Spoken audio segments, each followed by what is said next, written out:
Bellamy interview, October 9th, 2022. Let's get it popping. Yeah. Get clapping right now, everybody. We got a legend in the building. Bill Bellamy. Holla at me, man! Bill Bellamy in the motherfucking building. What's going on, brother? I'm good, man. God is good, man. I'm really blessed, man. Happy to be here. Also happy to be in Dallas, man. You know what I'm saying? It's just one of my favorite cities. My whole career, every time I always come here, it's been a blast. It's a party. Texas always do it big. You feel me? Man, I was at the comedy show Saturday. Shout out She Rich, one of the comedians. Yeah. Man, you funny as hell, man. Thank you, man. Do people really understand how funny you can? Because I feel like you can travel anywhere with your comedy because you can get dirty, you get nasty, and you got the safe jokes, but they all hit. But I feel like I'm underrated. I feel like I'm the most underrated comedian because like I feel like I'm a quiet storm. You know what I mean? Because I've been doing so many acting, different things that people forget about the stand-up, and that that's how I got in the game. Like I came from being funny on Def Comedy Jam back in the day, and you know, I was always kind of like the dudes do. Like, you know what I mean? Like dudes fuck with me, and then chicks love me, but dudes fuck with me like, yo, that's my man, man. I don't know why I like this nigga, man. You know, I was always that dude. Now you've been in the game 30 years plus, Yes. man. How does it feel to have such longevity inside of something that you love to do? Having longevity in this game is a blessing because, you know, it takes real talent to make it through the ups, the downs, the different decades, and then keep transitioning. Because a lot of cats get stuck. Well, like say for instance, if you a gimmick, gimmicks can't last 25 years. So y'all gotta stop moving. All right, I'm gonna do it again. Cool. So gimmicks, the thing about longevity is you have to have real talent and you have to keep evolving. You know what I mean? Like you can't just be a one-trick pony in the game. You know what I mean? No disrespect to Hammer, but when the Hammer pans go out, now what? You feel me? You feel me? Nah, so you always gotta just keep moving. You just gotta elevate your game. Like, okay, I was this way in the 90s, this way in the 2000s, you know what I mean? But I still keep my authentic Bill Bellamy, but like I keep moving, you know what I mean? It's not like I got the hot top fade and I'm wearing the same like I got the same orange blazer on. I look crazy. Y'all be like, man, that dude really locked in. Now I gotta ask this just from a comedy standpoint. How do you pick the people that open the show? Because for whatever reason, the people you had open the show were hilarious. I always pick monsters, man. Like I really critique young comedians and I'm like, yo, they got something. And so I pick good people, right? Because I feel like if you come to a Bill Bellamy show, it should be an experience. Like you're gonna have a great time. You're gonna laugh from the beginning to the end before you even get to me. Usually what cats do is they put doodle doos in front of them, right, so they look good. Right. I'm the only OG in the game that put monsters in front of me. And they be like, and you can ask any comedian in the game, I'm probably one of only, maybe me and Cat Williams is probably the only two cats that put monsters in front of them. From the beginning to the end, it was hilarious. That's what I'm saying. Like, but you gotta be strong in your spot to do that. You know what I mean? I always feel like I always make analogies about basketball. If you a good ball player and you add a couple cats to your team, it's not gonna hurt you. It's only gonna help. You feel me? Now, have you ever put somebody on the roster that you thought was fire, and they was just like, when they came to do your thing, it was like, that was they do that all. Yo, you don't know how many comedians come up to me, be like, yo, Bill, man, I slammed, I did this, I got 8 standing O's, and then they open for me and they get booed. Boo! I'm like, come on, man, you can't pump fake comedy though. Even the OGs, even the legends, like, the beauty of comedy that I love most is it keeps you honest. Right. You can have a blockbuster movie and fail on stage because y'all gonna give me credit, right? Say I got the #1 movie in the country. You come to see me, you gonna clap because I'm your man for the first minute. Now y'all like, let's get to the business. And if it taper off, it could be a night. Two of the things that stood out in the comedy show was your COVID set where you talked about the pandemic and the effect that it had on the comedians. Yes. I want you to tell me from your vantage point, how did it affect you in the comedy world? Because it was one of those times where everybody was like what is going on? How we gonna make money? Do I take the shot? Do I not take the shot? Like the pandemic was a real wake up call for everybody because nobody was really truly moving. Like there was no money moving. Promoters wasn't promoting. Clubs was closed. Strip clubs was closed. Hollywood was shut down. So if you hadn't stacked no money and you wasn't really solid in your spot, you was hit. Facts. So the reality was the only people that was moving was comedians. Why was that? Because we was the only artists that could do the right venue space. We was under 500.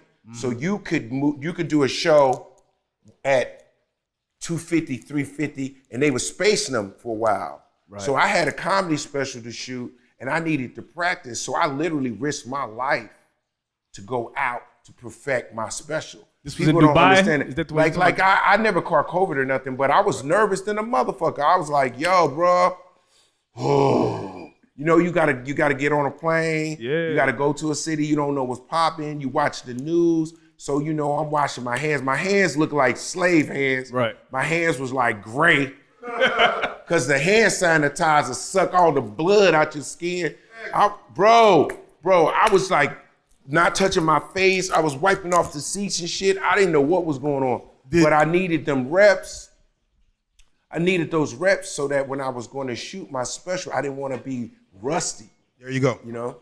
Hey, question. How do you feel about COVID and monkeypox now? It's like we just got out of a pandemic and it just went right back to normal like the shit didn't happen like a couple months ago. This virus thing is really weird because you can't tell me for 2.5 years you got everybody upside down telling everybody we can't do this, we can't club, we can't move, and then 2 minutes later they say go to work.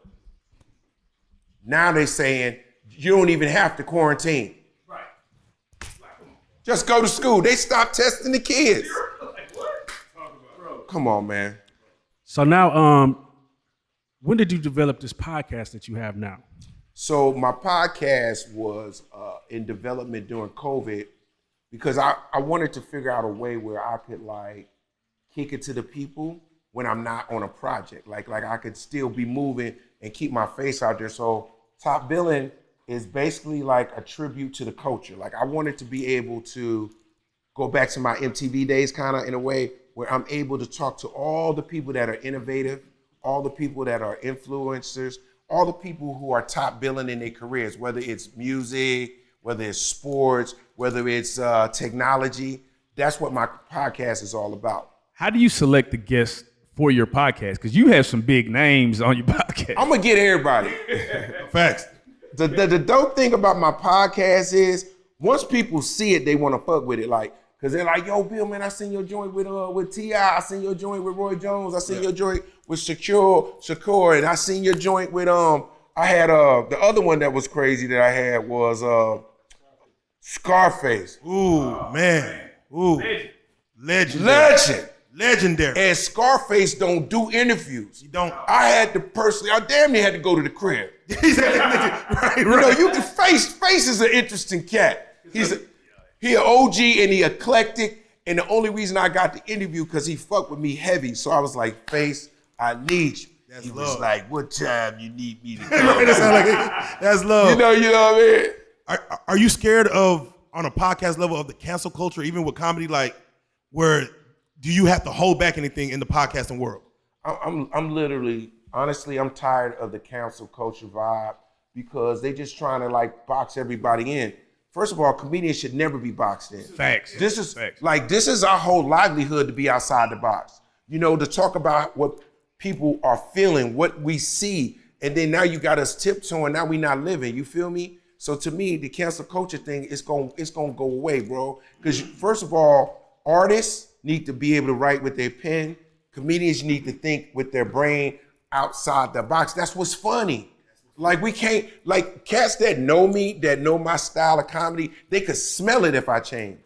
Man. Like, yo, be tiptoeing, man. Yeah, he ain't never used to, you know what I mean? So I don't care. Now, one of the episodes that went viral was the Tony Rock episode about the Will and Jada situation, man. You being a comedian, what was your first thought when that happened? Because I thought it was fake. Like a lot of people was like, nah, this got to be fake. Yeah, I was with does you. that- Like the Will slap was really crazy because I thought it was a skit. Because Hollywood and it was Will Packer. Right. I'm thinking maybe they doing like a throwback joint. Yeah. But then I took 2 more beats. I was like, nah, this might be real. I was like, he cursing? Oh, this might be real. Yeah. Because cats know like, yo, this might be real right now. But unfortunately, it was at the wrong place at the wrong time. It's like, I love Will for what he has done for the culture. I don't know what cats, always give him a hard time, but as a black man in Hollywood, the movies he's made, the choices he's made, keeping his family intact, all the things that I love about Will Smith, I was literally shocked because I was just like, Will always played it right. Like I always felt like he always had the ace. He dropped the ace when he needed, you feel me? Yeah. And in that moment, I was kind of thrown because I was just like, why would Will do that right now? Because he understands the dynamics of Hollywood. Like we brothers ain't got like 2-3 month mistakes. You could be the best person and make one misstep, and then they'll just wipe you out, Meanwhile, like white talent could murder somebody and still go to work, or like get in a car crash, kill 4 or 5 people, and still get an Oscar. You know what I'm saying? Yeah. So we all know the dynamics of the game. It's just the fact that we just want us protect each other. You know what I mean? And honestly, I just felt I was heartbroken because I just know what it would mean overall. You know what I mean? For black men like us. I always look at other black men. I want to represent you, like you fellas here. When I'm doing movies, when I'm on screen, I always feel like I need to represent every black man that look like me. Amen. You feel me? That's just me. Maybe every other actor don't feel like that, but I feel like I'm representing every dude in the barbershop, every dude that take care of his family, every dude that work at the factory, every dude that's in jail. Like that's who I'm trying to represent you. So I'm always reminded of my purpose. You feel me? Even doing this. Yeah, like I came to fuck with y'all because I know what it is. It's like, we all are moving. And so if I can do something to help move the culture and help pull up the next wave, let's get it. Come on, man. You also have a book that's coming out. Top Billing. Give us a little bit about that. What can we expect? All right. Y'all ready for this? Oh, that deserves a clap. Clap up black authors, goddammit. Clap up the storytellers. Check this out. So Top Billing is basically the podcast is dudes that's making it. Dudes that's on a hustle from the street cat to the Hollywood cat. That's what top billing is. Everybody want to be top billing in their life, right? Top Billing, the book, is about my life, like how I got here. How did I become an OG? Like how did I get in a position to help move the culture? You got to understand, when I was on MTV, they wasn't really fucking with us like that. Like Michael Jackson was the only artist that was getting on MTV at the time. So when I came to MTV in 91, 92, it was a transition of hip hop kind of getting pushed through. Because, they tried to keep hip hop in the basement. Right. You know what I mean? They had Ed Lover, Dr. Dre, they had Fab Five Freddy, but here come Bill Bellamy, and I'm making hip hop pop. So we ain't just in the basement, we everything. So we got Naughty by Nature, Salt and Pepper, TLC, we got Domino, Snoop, we got motherfucking Dr. Dre, Ice Cube. That's my era. Right. So Jay-Z, you gotta understand, Jay-Z wasn't selling no platinum records till he came through me. That's fact.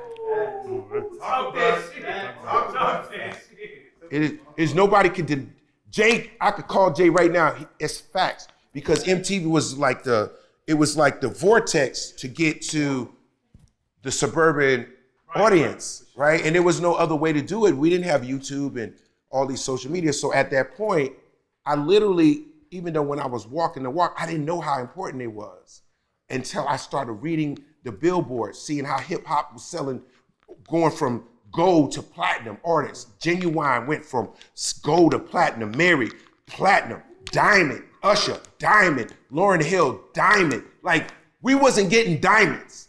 Rock bands was getting diamonds. So now you got black artists blowing up, being able to take care of their families and stuff like that. So I'm like, yo, man, my contribution is major.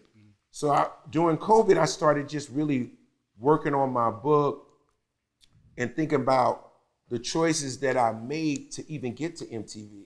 Like, that was a blessing from God to, like, first to say, I think I want to make people laugh. That's my shit. I just want to have cats laughing. Laughing got me to MTV. MTV got me to movies. So, you know what I'm saying? So the book is about my journey, the choices I made, the things that went wrong as well. Also, too, like, the prolific interviews that cats forget, the Michael Jackson, the Prince, the Janet, Kurt Cobain, you know what I'm saying? Like, Mike Tyson, like, all these different people that was coming up through the 90s. Like, people look at Mike Tyson now with the gray beard. I was with Mike Tyson with no socks and the gold tooth with the hook part. That Mike, when he was like, I swear to God, I'm trying not to kill people.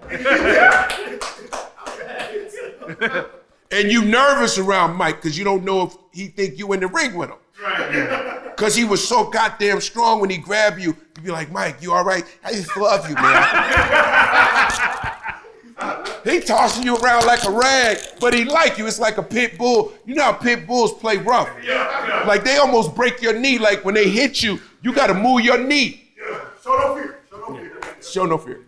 Now, what is the story out this book that you can give us that's like nobody would know? If you can divulge. I'll just give you a tidbit. Yeah. The behind the scenes interview with Michael Jackson.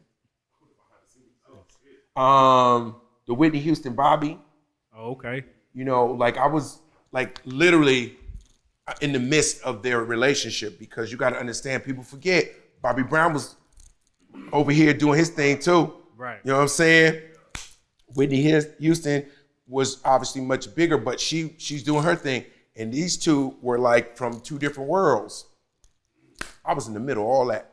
Man, that shit Right here. Now, it was amazing. Like, even a lot of other Puff Daddy stories that are in the book, because I feel like me and Puff came up together kind of. Like, cats sleep on Puffy's hustle. yeah. I'm gonna tell you, Puff has always been a hardworking brother, always been creative, always on his grind. He was handing out flyers, bruh. Cats don't understand. I'm talking about Puff Daddy, not Diddy, not Love, not Sean Combs. I'm talking about when he didn't have his record deal all the way locked. Oh, he was there. Oh, when he was Bad Boy, Bad Boy, here's a flyer. He giving out t-shirts and hats outside the club. When you taking the flyer off your car. You remember that? When you had all the flyers on your windshield, and you might take one, because it's the Labor Day party. You know what I mean? But Puff was out with the street team. See, back in the day, they was called street teams in New York, and cats would be hustling to promote their projects, their artists.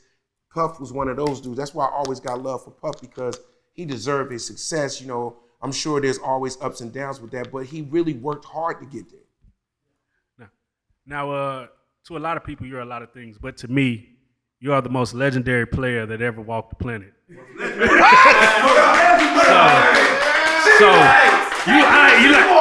like City Boy #1. I mean, I take that as an honor, because I feel like Max for real. Julian, you know, he passed the baton to me. You know what I'm saying? So I have some questions that I just want your player opinion on. Okay, I got you. So modern dating, you see people like Puff and Carisha, they're together, but they're single, but they're together, but they're single. Right. What are your thoughts on just modern dating as of today? Well. This is from my player side of the game. Player. Young fellas, listen up. Because we're going to do part 2. When we do part 2, we're going to clear up the game. So real quick, the problem right now for guys being players is social media and technology.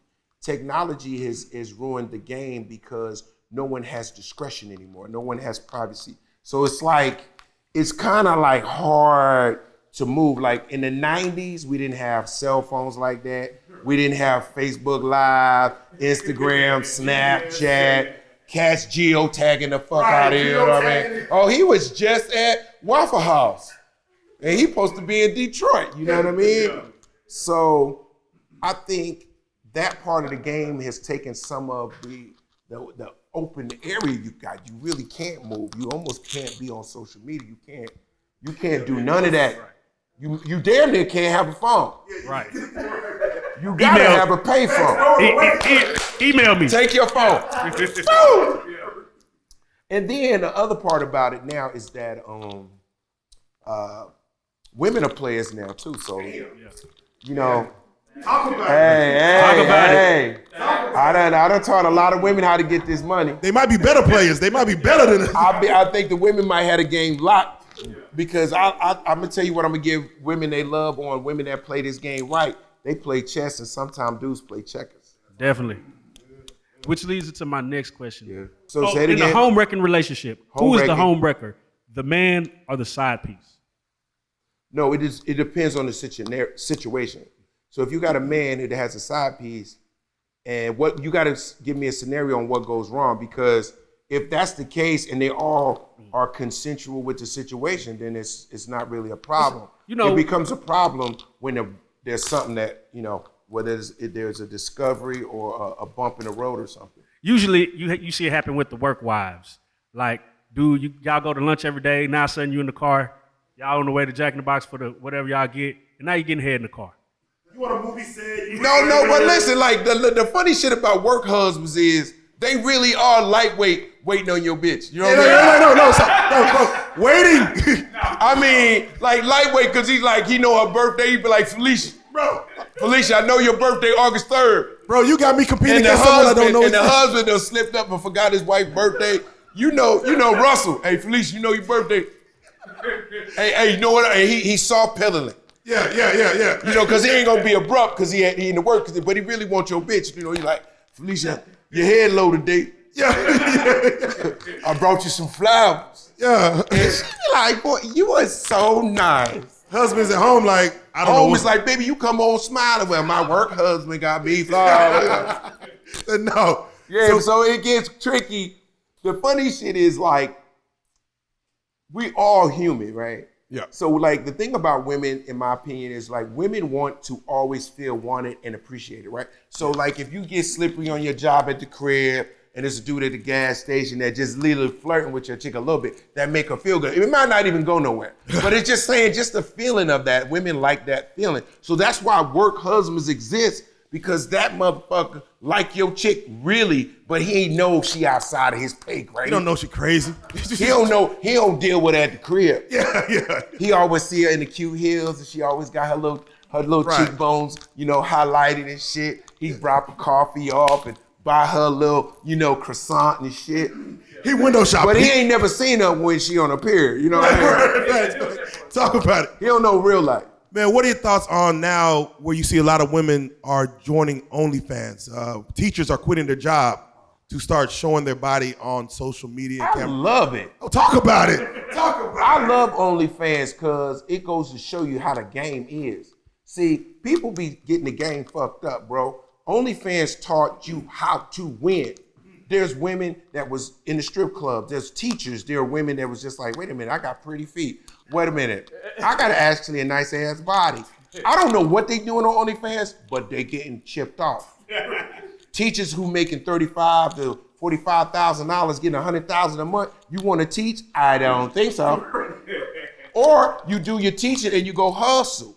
But the thing that mess up the game is the mamas at the school that's hating on the teachers that's getting paper. Because the dudes ain't mad. They like, Miss Jefferson the trip. Yeah. Yo, I wish I was in 8th grade. Now let me ask you this on a player side, right? Let's say you meet a nice young lady in November, and now Christmas is coming up.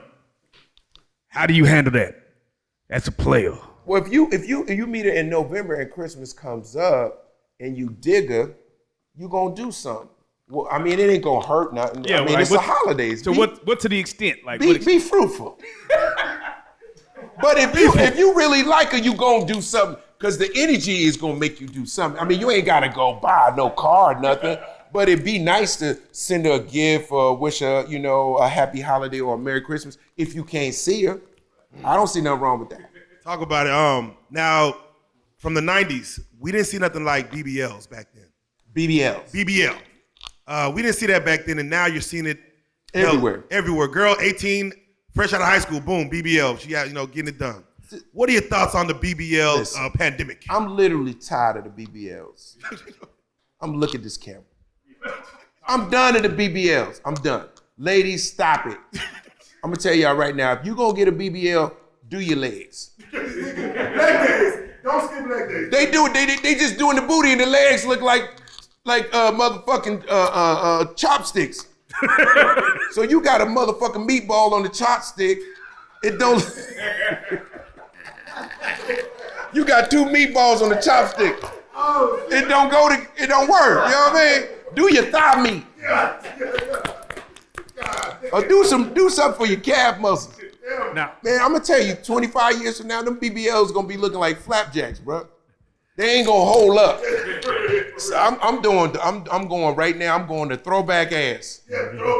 Throwback ass. I want to say all the players, all the dudes out here, fuck these BBLs. Go back to that throwback booty. For the 9-9 I'm talking and the about that 2000. jump rope booty. The girl that ran track. The girl that got a little bit of stretch mark right around the booty cup. You know that little stretch mark right by the booty cup? That's that real ass. Now, before we get out of here, we want to ask one more question. Now, how to be a player? We got you guy left on a cliffhanger. Okay. Will we ever get that sequel? Yeah, we got to do it. We got to do it because How to Be a Player is one of those movies that I feel like every guy in his teenage years, 20s, 30, whatever, that was a fantasy movie for every guy to want to play. And I feel like I want to give a tribute to that character in this next project. We have a script, we have everything. I just need the time to get to it, but I'm definitely gonna do it. I just want to get it done. Right. And I'm gonna tell y'all on record, in the sequel to this movie, it would be the most beautiful women you ever seen. Oh. I'm gonna go online. Oh, there you go. Some of y'all gonna want to be there for the day. Yeah, he gonna start. I am going to scout the most beautiful women in this movie. I want Candy in the movie that's so crazy. Like while you watching the movie, you're not gonna be able to focus. You're like, damn. BBLs included. Because we got to get one or two. Got to respect the coach. Thanks. Hey, now, do it for the coach. Right. Now, I seen you listed for a new house party movie. Yeah, I'm in the movie. So you're in the new house party coming out December 9th. Yes. How was that to be part of something so epic as far as them recreating house party? Yo, bro, I was happy and I was nervous because I was like, I hope it come out right because house party is such a classic. Such a classic. And I don't want it to be like a joint where people don't like it. But we did a good job, so I hope y'all really, really like it. So you got to understand, house party coming out, then I'm gonna turn around, drop Back on the Strip with Cat. I'm gonna drop Cat. Now let me do it again. So after House Party comes out in December of 2022, then I come out on another film called Back on the Strip. It's Kevin Hart, Wesley Snipes, J.B. Smoove, Oh, wow. Faison Love, Gary wow. Owens, and Tiffany Haddish in Las Vegas. Crazy funny movie. April of 2023, we dropped Top Billing. OG back in the building, baby. Hey, man, you already know. Wait. Do you feel Black Hollywood is missing out on those type of movies as far as the experience of going to the movies? You named a lot of names on that movie as far as with Cat and everybody. Are we missing out on going to the movie theater experience and watching those black movies? It's coming again. It's like a wave. I feel like it's a new wave. Like, when you seen Girls Trip, you seen all these black films and they make all this money. You got to understand, the black audience is like the number one consumer. Like we spend money for things that we love, and we all love to laugh. Like in the culture, black or white, we love to laugh. Black people especially. That's a part of what we do. Music and laughter. That's what we do. We always snapping, always talking shit. Whether it's sports, in the barbershop, at the crib, at the cookout. So when we get movies and we see people that look like us, we support. So when I drop, the sequel to How to Be a Player and when they got The Best Man coming out as a series, it's gonna blow up. I mean, look what 50 Cent did with Power. Amen. Like we watch, like that shit is all us. You know what I mean? The language, the music, the vibe. You feel me? So I'm excited for 2023. Amen. Man, just one more before we get up out of here. Just let all the people know what they need to be looking for right now, today. Right now from Bill Bellamy, I want y'all to really subscribe and listen to my podcast, Top Billing. It is on Apple Music. It is on Spotify. Just put in Top Billing, TOPBILLIN. All the episodes will come up. Listen to it. Watch the video on YouTube if you want to watch the interviews. Follow me on social media at Bill Bellamy. Everything's Bill Bellamy, Bill Bellamy, Bill Bellamy. There's a lot of dudes out there, but they ain't got that check, bitch. Right. Hey, man, Bill, we want to thank you so much for taking out your time. Legendary status. Let's go. The very first player, the very first city boy, Bill Bellamy. You are a street star, brother. Thank you.